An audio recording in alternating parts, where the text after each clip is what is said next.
Speaker, I give myself as much time as I may consume. The gentleman is recognized. I want to thank both Chairman Henseling and Ranking Member Waters for their support of my bill, as well as the hard work of Chairman Congresswoman Capito here for helping support today, as well as Congressman Murphy for his sponsorship as well.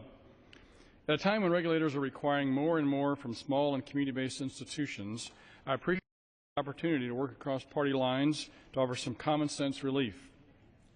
Small bank and thrift holding companies face unique challenges with regards to capital formation, which is a particular concern at a time when regulators are demanding higher capital levels in response to Basel III.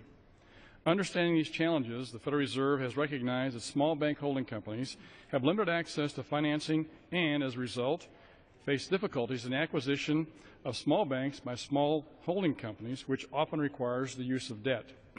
The Federal Reserve Bank Holding Company policy statement, first issued in 1980, allows for relief from certain requirements, making it necessary for a small bank holding company to raise the necessary capital and issue debt.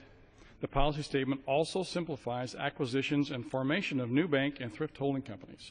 These are important tools in ensuring that our smallest institutions can continue to lend in their communities, hire new staff, and survive what remains a very difficult time for community banks.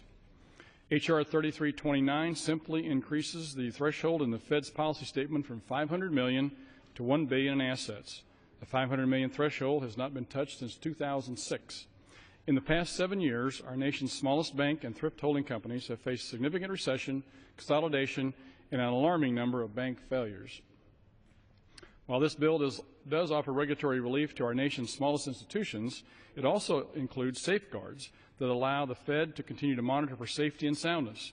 The Fed retains the right to impose capital standards on a holding company if the Board of Governors decides it is needed to protect the safety and soundness of that institution and its customers.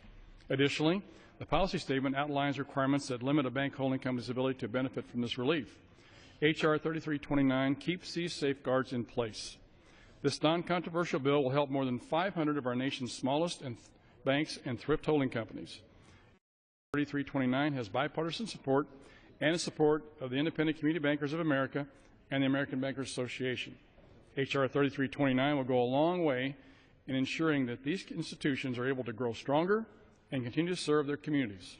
I urge my colleagues on both sides of the aisle to support this common sense legislation, and with that I reserve the balance of my